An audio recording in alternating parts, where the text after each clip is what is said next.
Dia kalau di Gunung Jeran dia ada banyak cerita-ceritanya, ada banyak kisah-kisahnya. Okey, dia kalau ada jugalah yang bagi tahu uh, yang mana apa nama Sultan Kedah yang dulu tu dia diislamkan di situlah, iaitu Allah Alam lah. Mana dia tu yang itulah yang bermulanya kerajaan Kedah tua. Itulah kerajaan pertama Islam yang dikenali kerajaan Kedah tua. Yang mana kalau di Padang Tok Syekh tu itulah yang sepatutnya didirikan masjid di Padang Tok Syekh. Yang ni kalau apa yang saya bagi tahu salah, jadi maafkanlah, sebab ini apa yang saya dengar dan apa yang saya tahulah. Sepatutnya di area Padang Tok Syekh itulah akan dibina masjid di puncak Gunung Jerai tu. Sepatutnya di situ. Sama ada Tok Syekh ni dia wafat, itu Allah Alam lah. Sebab ada juga yang mengatakan apa ni, dia dipanggil pihak istana. Yang tu Allah Alam, dia ada banyak cerita. Kalau yang betul-betul tahu tu, tolonglah bagi tahu saya. Kalau salah lah saya kan. Ini kerajaan Kedah tua. Yang pertama. Dan pulau batu kapal yang di atas tu, dulu di situ tu laut. Memang laut. Makna cuba kita bayangkan daripada kaki gunung nak pergi ke puncak tu, dia punya ketinggian dia 2000 kaki lebih. 2000 kaki ke atas. Dia punya puncak apa ni, kaki gunung nak pergi ke puncak Gunung Jerai tu 2000 kaki ke atas. Maksudnya tu batu kapal ni berada di atas dah tu. Jauh. Jadi betapa luasnya laut pada masa tu. Laut di sekitar Gunung Jerai. Boleh bayangkan tak? Di atas puncak tu sepatutnya dijadikan masjid. Di bawah sikit tu ada kapal. Yang dinamakan batu kapal. Situ. Kenapa kapal tu boleh berada di atas? Maksudnya di sekitar situ itulah kawasan laut. Dan ada juga ceritanya ada orang dia nak buka sawah ke buka apa nama bentang bila dia gali dia jumpa siput sedut ke yang tu Allah Alam tapi dia jumpa siput di dasar tanah tu. Yang tu yang berada di kaki gunung tu. Yang kapal tadi tu duduk di atas. Betapa dalamnya laut dia tu. Betapa dalamnya lautnya tu. Duduk dengan para guru-guru, dia penuh dengan cerita-cerita yang tak ada masuk akal, yang kita tak terfikir pun. Betul ke? Memang kat sini memang laut contohnya itulah. Kalau yang orang kata yang pernah berguru ke, yang memang dia ada berbual dengan orang tua, diorang ni dia ada cerita-cerita diorang yang diorang tahu sendiri. Dia pun tahu.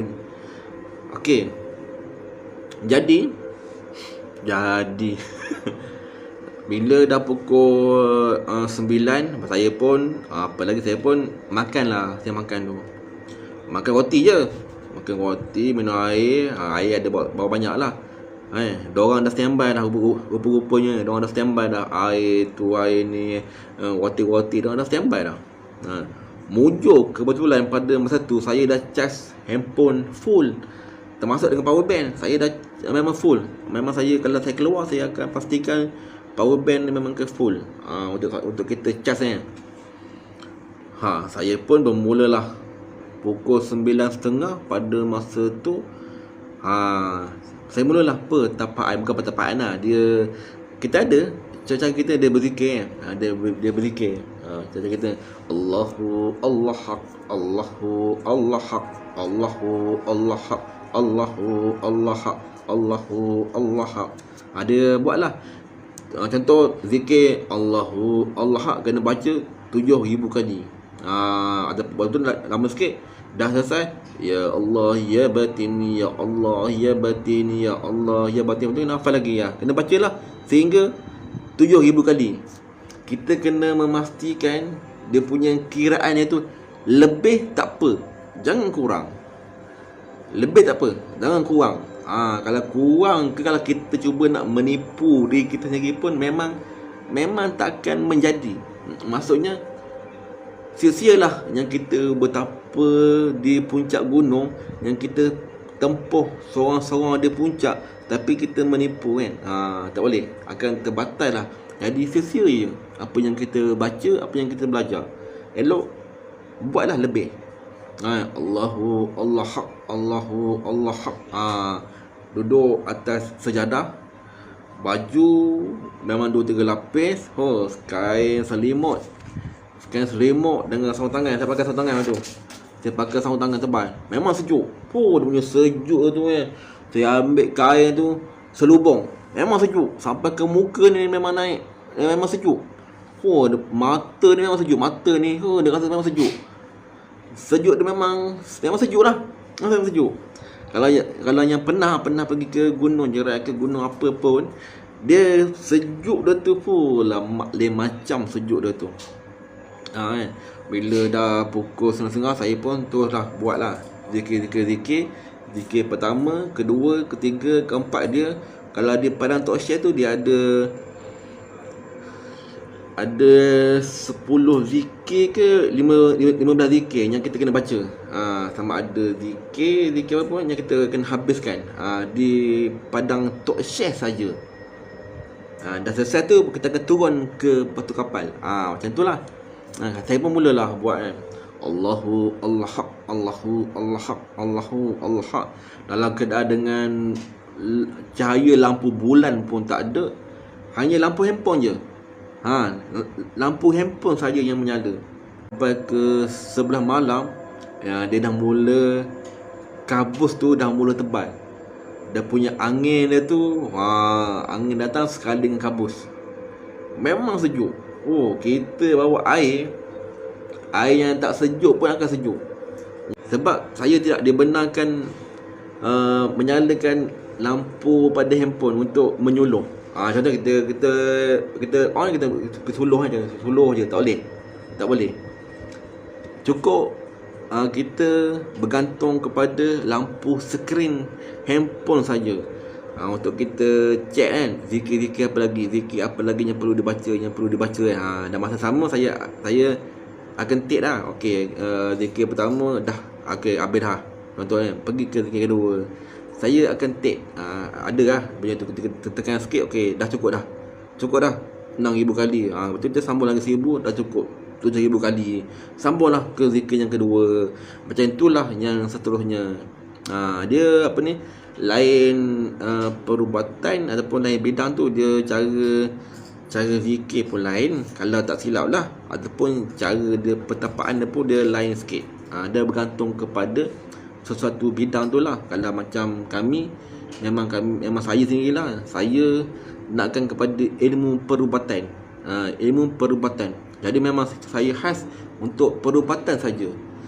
Tak melibatkan ilmu-ilmu lain, ilmu silat, ilmu apa tu tak. Memang khas untuk perubatan saja. Jadi apa yang dibaca pun, ayat-ayat zikir-zikir pun memang khas untuk perubatan sahaja. Itu je. Waktu bila dah siap selesai tu kan, masa tu keadaan masih terkawal lagi. Masih orang kata setakat bunyi-bunyi burung yang tu okey lagi lah. Dalam pukul 11.30 dia dah mula rasa lain macam. Sebab saya habis zikir padang Tok Syekh dalam pukul 1 pagi. 1 pagi tu lah barulah saya selesai zikir untuk fasa pertama di padang Tok Syekh. Bila dah selesai tu, dia masih okey lagi lah. Cuacanya, keadaannya tu masih tenteram lagi. Saya pun rasa lega lah. Memang rasa lega lah kan, lega. Sebab apa? Sebab kita tidak diganggu lagi. Kalau setakat bunyi-bunyi macam gitu, bunyi-bunyi suara kan, contoh kan, yang tu biasa. Setakat bunyi-bunyi macam tu biasa. Bunyi-bunyi burung, bunyi-bunyi apa nama kelawar-kelawarnya tu, hanya tu memang perkara biasa. Kalau dia melainkan bila kita membaca tu kan, ya berarti ni, ya berarti dia akan muncul depan kita. Kita akan dengar bunyi dia tu berjalan-jalan depan kita. Dia memang dengar. Dia memang dengar. Kita boleh dengar sendiri. Dan apa, di atas puncak tu kita seorang je ada. Itu yang saya tahu, dan guru-guru saya kata malam ni hang seorang je, tak ada orang lain, hang seorang je. Motor pun tak ada, kereta pun tak ada, kata hang seorang je. Kan? Jadi kita beryakin lah, kalau ada bunyi macam itu, sama ada benda tu yang mengganggu ataupun ada unsur-unsur lain, yang tu Wallahu a'lam. Jadi boleh lagi hadap lah. Kan? Lepas tu dalam pukul 1:30 saya pun kemang-kemang barang nak pergi lah ke batu kapal. Saya kena pergi ke arah apa nama menara tu kan. Saya kena pergi ke arah menara tu, saya kena pusing ke bahagian tepi tu kan. Kena pusing turun ke bawah tu, pergi ke pulau batu kapal. Batu kapal. Di batu kapal tu pula, sebelum kita nak naik ke batu kapal tu, dia ada satu pondok. Kan? Dia ada pondok, dia belah kiri. Lepas tu kita akan naik tangga sikit. Naik tangga batu lah. Ke perut batu kapal tu. Memang batu kapal betul. Memang perut kapal betul. Yang diterbalikkan. Yang diterbalikkan tu memang betul-betul itulah kapal. Bila kita ketuk tu kosong. Dia kosong. Ketuk tu kosong. Bila saya dah sampai ke batu kapal lah, saya mulalah meneruskan untuk fasa yang kedua. Okey, daripada Padang Tok Syekh tu nak pergi ke batu kapal tu, memang saya akan buka lampu lah untuk tengok apa nama saya akan buka lah lampu. Dari kamu kita pakai redah nanti bahaya kan. Saya akan buka lampu lah untuk menengok laluan nak menuju ke batu kapal tu. Dah sampai di sana tu lah, saya akan off lampu dan hanya berpandukan kepada cahaya skrin handphone saja. Saat saya sampai di batu kapal tu 2 pagi. Di 2 pagi sampai ke sana, dia minta buat dulu solat sunat 2 rakaat. Selesainya tu terus sambung zikir. Teruslah sambung zikir. Sambung zikir. Saya dah baca la ilaha illa anta subhanaka inni kuntu minadh dhalimin wallahu ghalibu ala amri ya hayyum ya qayyum ya ilahana wa ilaha kulli syai'in wahidah la ilaha illa anta ya dzal jalali wa ikram. Bismillahirrahmanirrahim. La ilaha illa anta subhanaka inni kuntu minadh dhalimin wallahu ghalibu ala amri ya hayyum ya qayyum ya ilahana wa ilaha kulli syai'in wahidah la ilaha illa anta ya dzal jalali wal ikram. Itulah saya kena menghabiskan 3000 kali. 3000 kali saya kena habiskan. Kering tekak mana tu. Tekak mana kering lah. Tekak dia kering. Macam mana keringnya sekarang? Ajak saya nak benahi sekejap. Boleh? Tekak apa nak kering ni?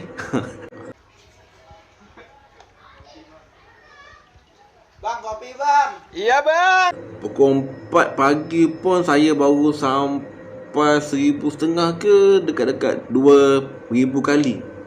Bila kita baca, kita pejam mata Bila kita pejam mata, kita akan nampak macam dia ada bercahaya.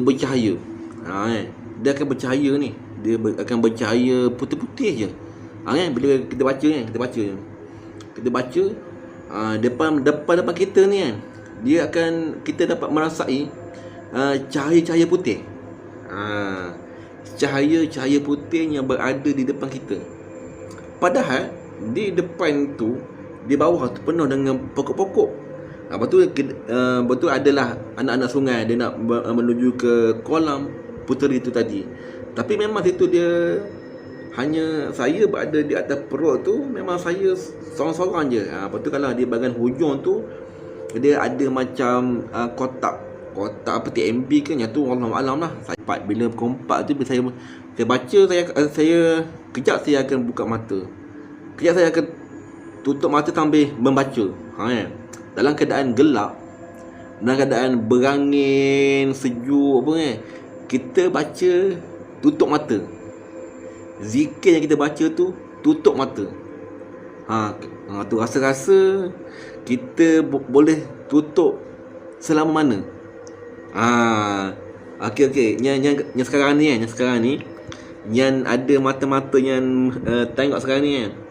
Yelah, kalau lah ada di tempat saya lah pada masa tu, rasa-rasa berapa lama yang boleh kita tutup mata sambil berzikir. Rasa-rasa dengan keadaan yang gelap.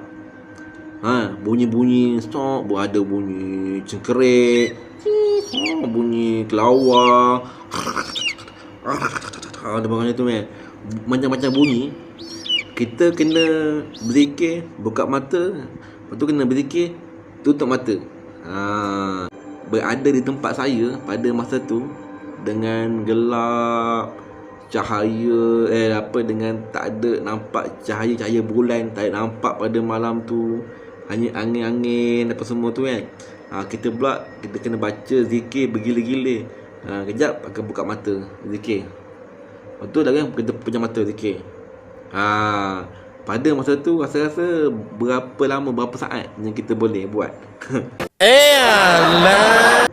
Dah pukul 4 masa tu kan, saya dapatlah merasai nampak macam kira cahaya-cahaya putih. Dapatlah cahaya-cahaya putih pada di depan mata. Masa tu memang mata saya keadaan bertutup. Bila kita baca kan, la ilaha illa anta subhanaka inni kuntu minadh dhalimin wallahu ghalibun ala amri ya hayyum ya qayyum ya ilahana wa innahu kullu syai'in wahida la ilaha illa anta ya dzal jalali wal ikram.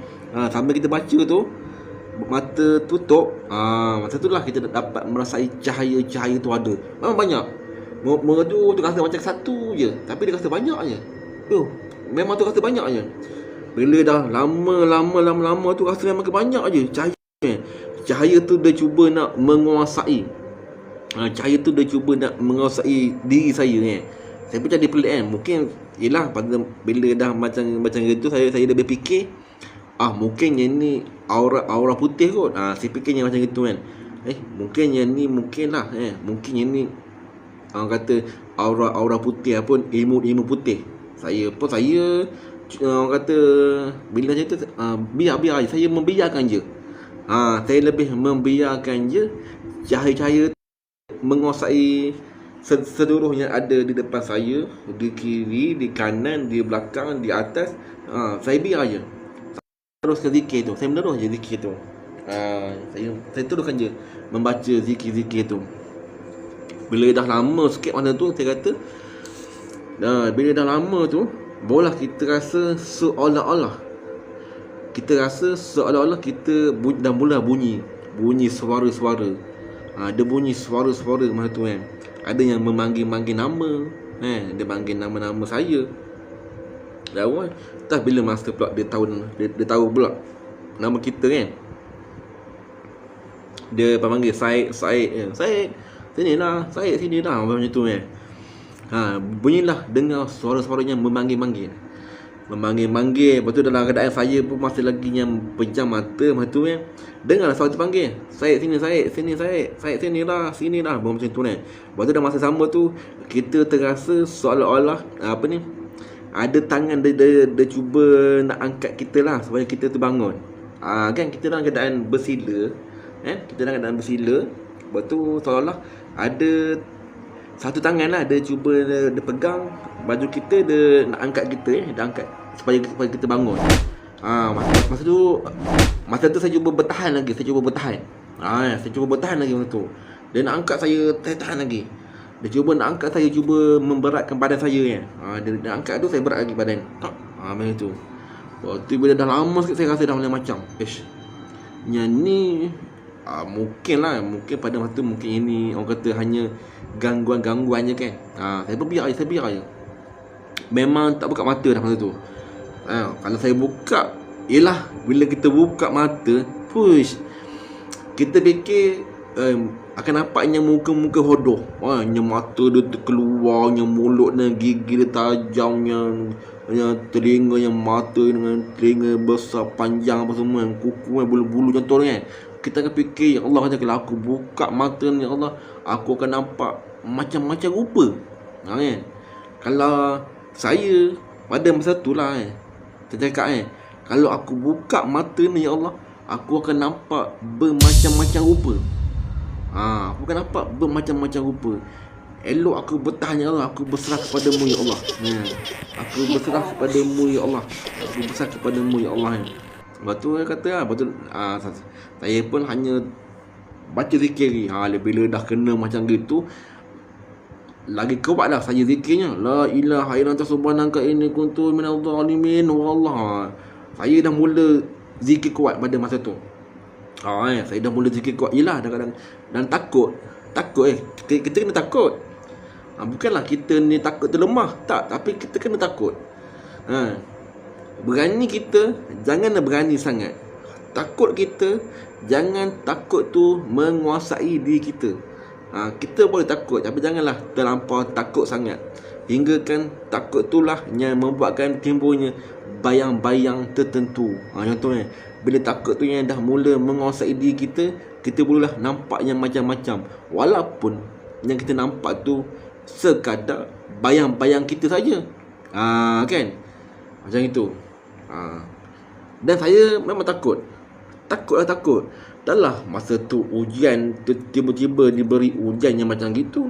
Betul pula dia ada 3 sesi Padang Tok Syekh, Batu Kapas sekali dengan Kolam Puteri. Saya kena habiskan sampailah habis. Tak kira sampai ke Zohor sekalipun, sampai ke Asar sekalipun, saya kena habiskan terus. Saya kena habiskan. Saya tak boleh gagal. Saya kena habiskan. Bila dah mula saya dah mula berzikir kuat. Bila dah mula berzikir kuat tu kan, kita rasa seolah-olah diri kita tu di awang-awangan. Kan? Kita tengah bersila sekarang ni, contohnya. Kita rasa diri kita ni macam di awang-awangan, kita diangkat. Ya Allah kata ni. Memang rasa badan tu ringan sangat-sangat. Dia mula naik macam tu Alamak, kata ni aku dah apa saya berzikir kuat lagi kuat lagi saya zikir, lagi kuat lagi tu. Tiba-tiba tu saya perasan ada bunyi lah. Dia bunyi tu bunyi buluh bergensel. Dia macam mana dia punya bunyi tu? Dia ada serumpun buluh contoh dia ada serumpun ke 2 rumpun buluh. Tapi dalam masa sama, buluh-buluh ni dia bergensel-gensel. Jadi dia ada bunyi-bunyi dia tu. Kan? Jadi saya seolah-olah saya punya diri tu dah sampai dengan di antara buluh-buluh tu. Okey. Ada yang bertanya kan, apa yang menunjukkan itulah tempat bunian? Contoh lah kan, dia ada beberapa petanda-petanda. Contoh yang pertama, dia ada pohon buluh. Pohon buluh tu sama ada dia akan menunduk sikit. Pohon buluh tu dah macam menunduk sikit, seolah-olah macam ke pintu gerbang. Dia pohon buluh. Lepas tu yang kedua pula, dia macam ada pokok tu pula dia macam mana kata dia memang seolah-olah itulah pintu masuk, jalan masuk. Saya pun nak terangkan tu dia agak susah sikit tapi dia punya tu dia adalah petanda-petanda dia. Di situlah pintu masuk ke alam sana. Ke alam sana lah, ke alam bunian tersebut. Okey, jadi pada yang saya perasan lah, yang saya ingat pada masa tu, memang saya ada dengar bunyi bunyi buluh bergensel. Bunyi maksudlah bunyi buluh bergensel. Masa tu saya dah tak ingat apa-apa dah. Yang saya rasa, saya seolah saya berada di alam-alam diorang. Bila saya dah pergi ke sana, dengan secara automatik tu lah, mata tu terbuka. Bila orang kata dah melepasi rumpun buluh tu lah, barulah mata ni dia terbuka secara automatik. Dia terbuka.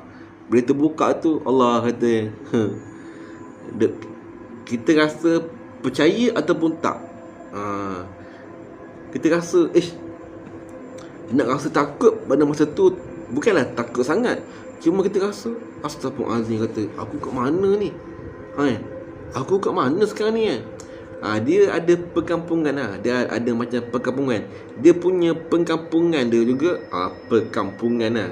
Dia punya perkampungan dia sama macam kita juga. Dia ada rumah. Okey. Kalau di alam bunian, dia isyarat dia tu, dia akan ada orang bela ayam hutan lah. Ada orang bela ayam hutan. Dia banyak situ. Dia akan bela ayam hutan.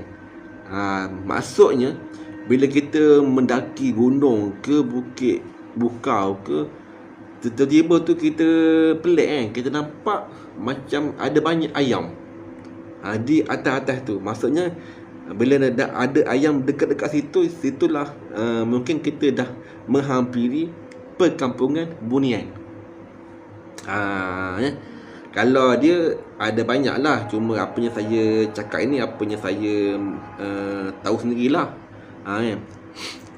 Masa tu bila dah sampai, dah masuk di situ, ada perkampungan bunian. Cara dia berpakaian, rumah diorang, ayam, dia banyak ayam hutan. Ayam hutan ke, tapi dia memang banyak ayam. Banyak ayam. Cuma bila saya dah berada di situ, seolah-olah saya ni tidak disuka oleh mana?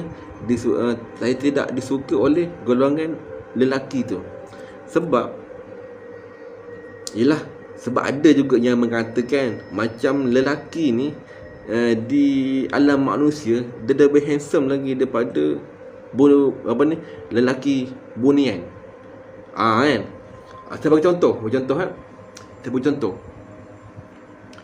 Sebab itu kalau perasan contoh saya ni kan, kalau perasan contoh saya ni, boleh tolong komen kat situ kan. Kita selalu dengar kes orang tu hilang disorok bunian, orang ni hilang dicolek bunian, orang ni masuk ke perkampungan bunian. Semuanya lelaki. Ada juga yang mati berada di alam bunian, lelaki. Kalau cuba ingat balik kan, kalau perasan lah, tak pernah dengar lagi perempuan hilang di alam bunian. Sama ada kan, cuba kes kan. Okey, kes tu nama Samiah hilang di Gunung Bunian, hilang di Sorok Bunian. Contoh, jarang kita dengar perempuan tu hilang. Lelaki ni lah yang kerap hilang ke alam bunian. Sebab apa? Yang perempuan-perempuan bunian ni dia lebih suka kepada manusia-manusia ni, ataupun lelaki manusia ni di alam manusia ni dia suka. Sebab kita ni, kita nampak lebih sempurna lagi daripada lelaki alam bunian.